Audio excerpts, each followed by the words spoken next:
Broadcasting from the business capital of the world, this is the Podcast Business News Network. And welcome back, everybody. We are going to talk about something that affects a lot of children, and it may be yours, or maybe you're considering, what can I do for my child who is having challenges? Or maybe your child has a disability, or maybe you know somebody in this situation. An IEP can be a game changer. What is it? How do you go about getting one? Who do you speak to with that? I've heard of this many times before, but had no idea that there's a coach for that. Somebody that can walk that journey. Even if you need to vent to somebody. You're burned out because of the challenges with your child and the special education system. She is your advocate, and she is with us today. We're talking about Sherrell Scott joining us on the program. How are you doing today? I'm doing great. How are you doing? Real good, real good. And what a discovery, knowing that this exists, that your services exist, especially when it comes to an IEP. Let's go back to all the basics here. What is an IEP? Basically, an IEP is an individualized education program, and it's a written plan developed by a team of educators, the parents, and other professionals to support a student with a disability. So let's say you believe your child has a disability. Maybe it's something that has developed, and you're at the point where life in school is just not working, whatever the challenges are. And you contact, I'm going to assume, and maybe you can walk us through all of this here. You contact the school district, and where does it go from there? Well, basically, you would have to put in a written request. So I'm going to go over those steps with you. Please. The initial request is you write a letter, a formal letter to the school district or local education agency, LEA, requesting an IEP evaluation for said child. The second thing that you would do is include required information. Give them your child's name, date of birth, a brief description of their disability or suspected disability. Number 3, explain why you're requesting an IEP evaluation, including any concerns you may have about your child's education or development.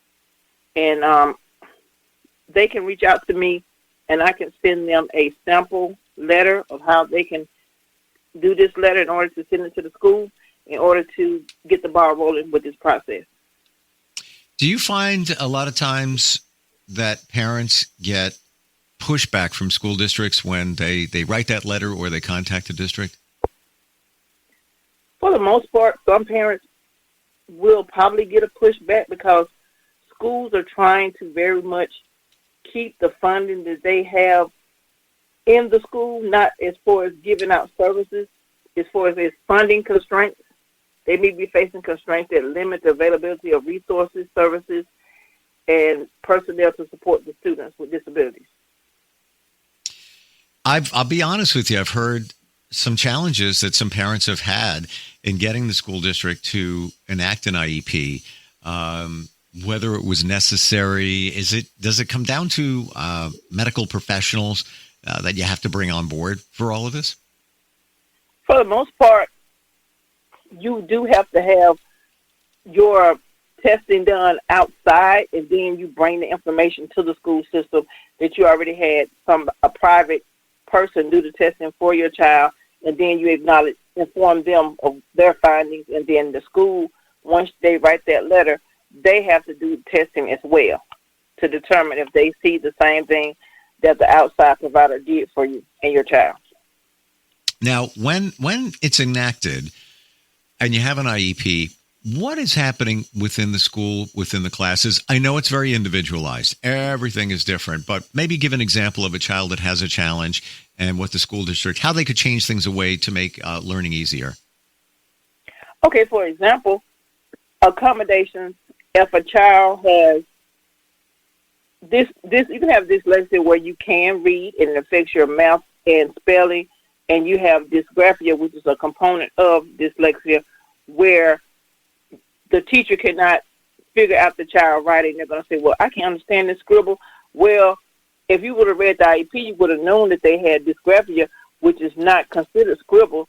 It's a condition that comes down, derived from that dyslexia, where you cannot understand their handwriting. And so accommodation that could be given is having the student type their assignment instead of write it, since the teacher has indicated their writing isn't legible. And they would, let's say your child has a challenge with social anxiety, and they find themselves not being able to go to school, just being judged by other children. I mean, I'm talking a severe case. What could the school district potentially do in that situation, or could it potentially go to homeschooling? I think what the school could do is outsource services for said child and see what can be done to make the child feel more comfortable at school in a social setting. If it's limiting their time with certain areas that may be bringing that social anxiety on, that's all some steps that need to be addressed in an IEP. Is it tough to get an IEP, typically? Typically, it's not tough to get an IEP. It's tough to get some parents to realize that they need to get an IEP for their child. Some parents are in denial. They can see that their child needs help. And to me, every child has strengths and struggles in which they need more assistance in order to thrive. And this is so much uncharted territory for any parent. Like if you said, I've heard of an IEP, but if I needed to get one enacted, I wouldn't even know where to begin. I would just start calling the school, and then sometimes you get the runaround, as I hear, and have experience in some regards. So this is fantastic what you offer, Sherrell. I got to tell you. Thank you. And right down to this, and I think explain this for us, a mock IEP meeting session where you kind of script it out, if you will, loosely, how it could potentially go and some of the things that you need to say as a parent. Tell us about that. Okay. With the mock IEP meeting, with that, I'm going to be there for the parent, and I'm going to play the role of a not so helpful staff employee.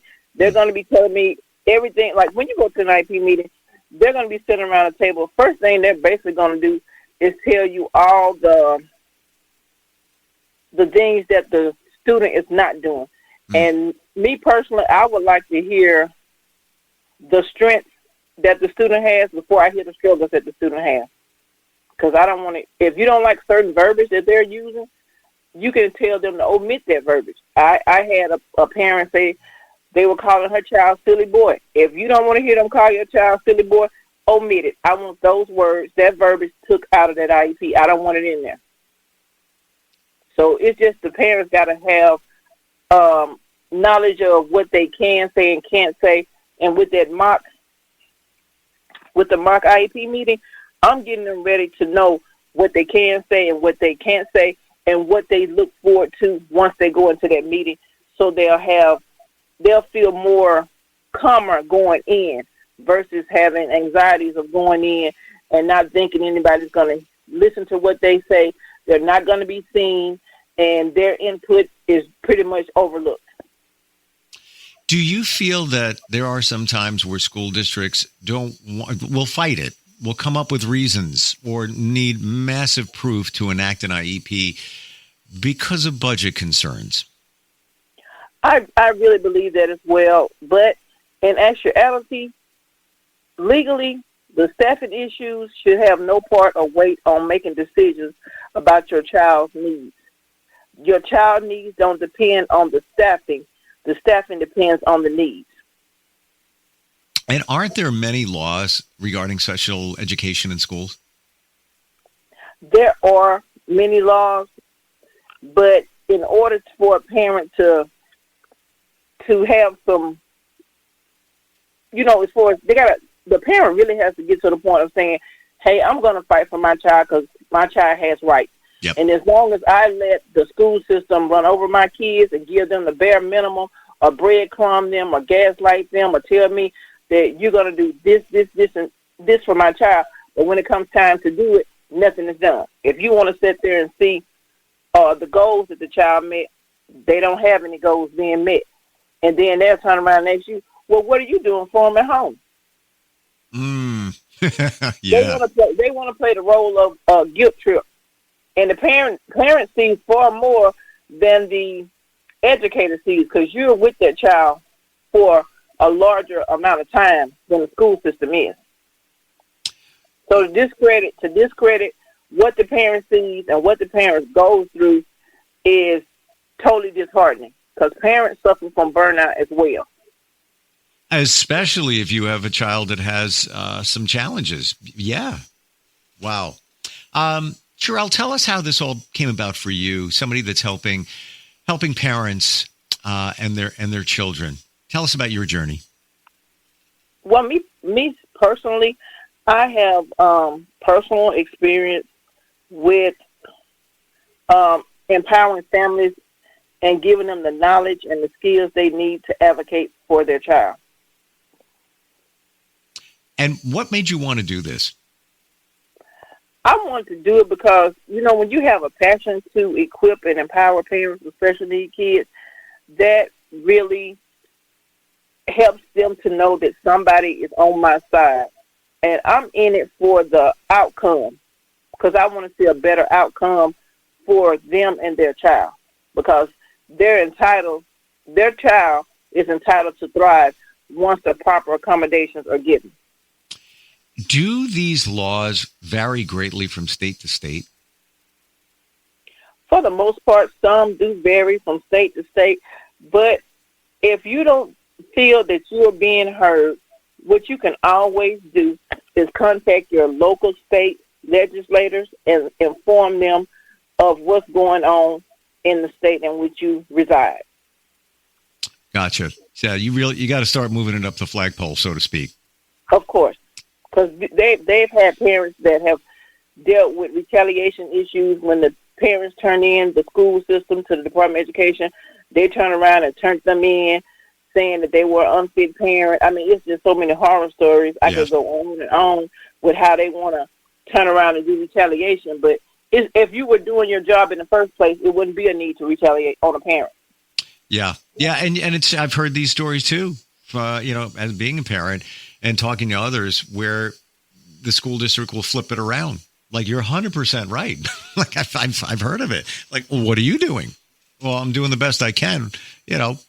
My child's under your care, i.e. the school and district, for 8 hours a day. What are you guys doing? It's what a delicate balance. Let's say that somebody is finding resistance within a school district, or really just doesn't know how to vocalize what they need.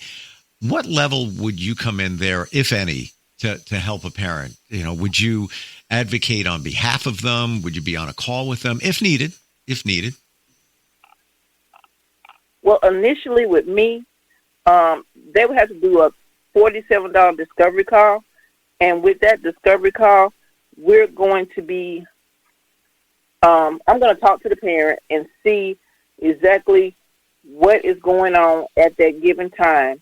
And then what the disabilities are that said child has, and what accommodations do they have, and are they accommodations that are outdated, and what can we particularly do to assist in this area. I just got to really know what's going on, because sometimes IEP can be 26 pages, and I have to sit there and look at it and dissect each and every page. Wow. And determine where these errors are occurring and what is actually going on, that a child has an IEP that's inadequate and is not helping them to thrive or ascertain what they need to in said given time.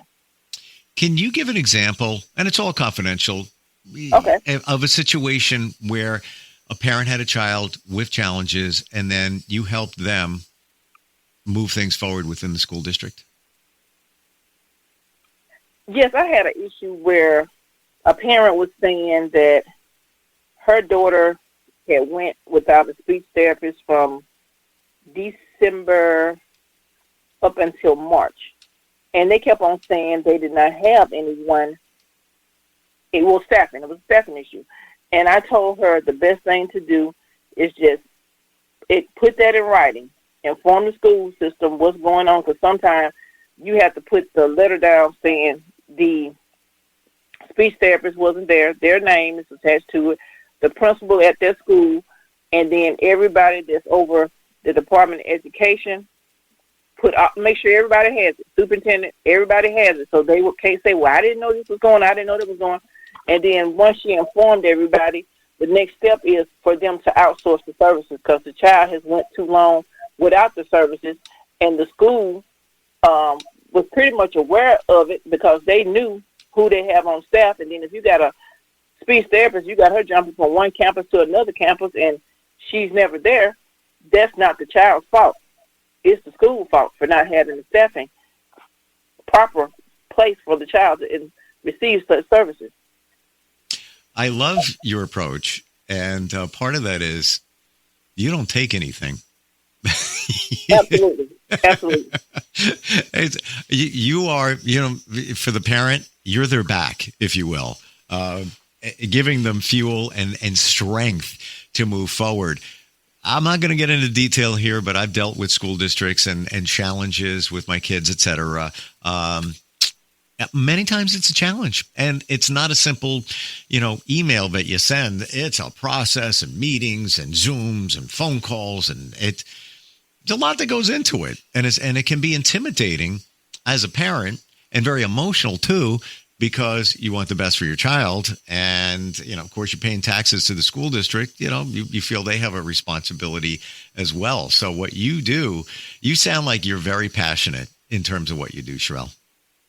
I very much am, because that's why I said I'm the obvious choice for the educational consultant / IEP advocate. Mm-hmm. I'm her. I'm looking forward to every challenge and navigating the complexities of special education, IEP, anything related to that. I'm looking forward to, because my thing is, it doesn't make any sense for a parent to have to fight for something that services the child is already, should be able to ascertain, but they want to find a way not to give it to them. Yeah. And then that upsets the parent, which is, they have every right to be upset, because at the end of the day, they knowing the parent is more emotionally attached to the child versus that said school teacher attached to the child. Because anyone wants the best for their child, whether the child is special need or not. You want the best for your child. 100%. And again, it's my belief many times it goes back to one thing: money. So now that's really what it is. I know the school districts are, have challenging situations, but maybe they need to cut back over here to make sure that children with special needs get taken care of. IEP, we've identified that. I've heard of a 504. What's a 504? Okay, a 504. I'm going to give you like a description of it where people can grasp what I'm saying. Because a 504 does not give you what an IEP will give you.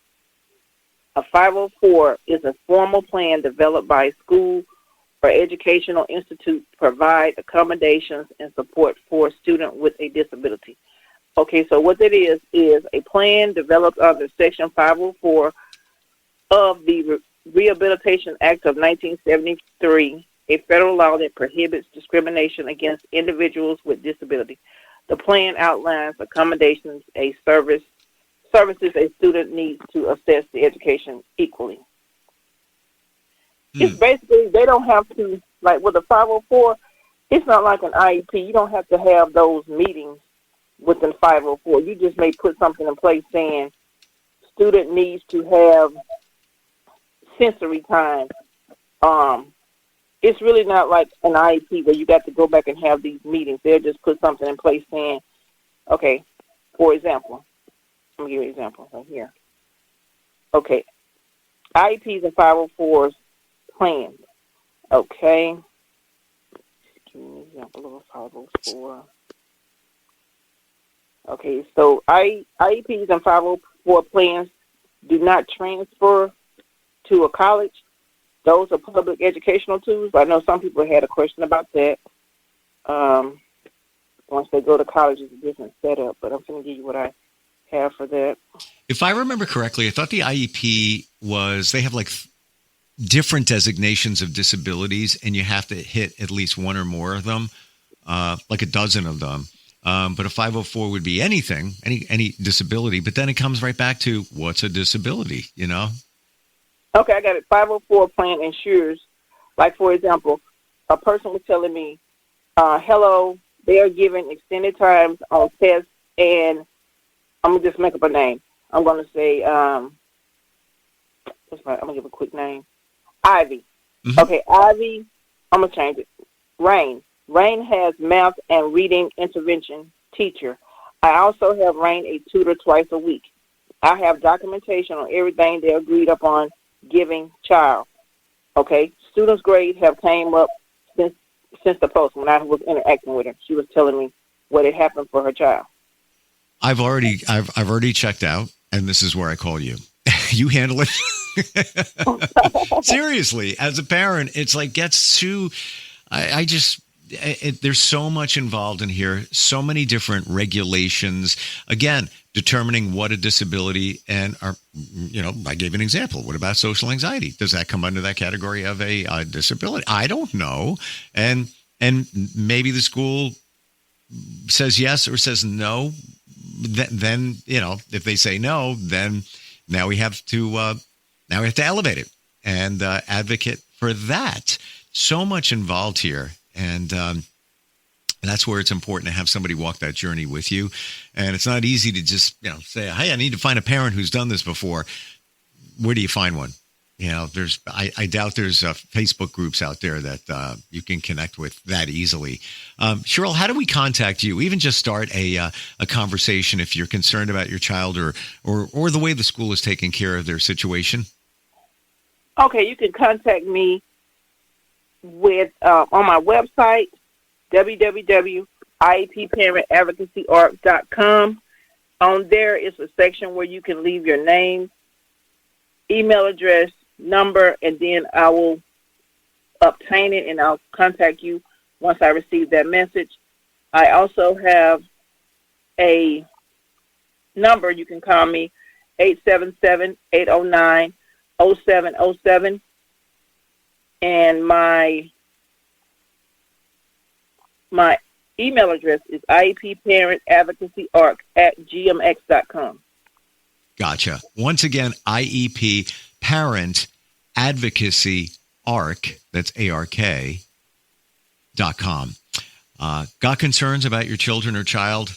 Make a phone call or just reach out by way of the website and start the process. This is not easy stuff to navigate. And as a parent, I got to tell you, you need somebody to walk that journey with you. This is not something you can understand and do alone. Sherrell, thank you so much for being here today. Really appreciate it. Thank you for your time. We'll be right back.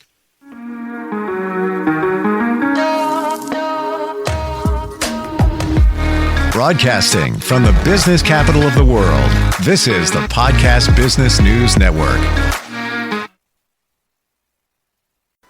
Hey, what's up, everybody? I'm Jason Derulo. I love that music connects to people all over the country. But unfortunately, so does something else. Childhood hunger. 15 million kids struggle with hunger right here in America. And yet, every year, billions of pounds of surplus food in the U.S. go to waste instead of going to the children in need. Feeding America is working to change this. The Feeding America nationwide network of food banks rescues this surplus of food to help provide meals to families in virtually every community in the United States, including yours. But they just can't do this alone. Join me in the fight against hunger in America. For more information on what you can do to get involved, visit feedingamerica.org. That's feedingamerica.org. Together we can solve hunger. Together, we're Feeding America. A message from Feeding America and the Ad Council.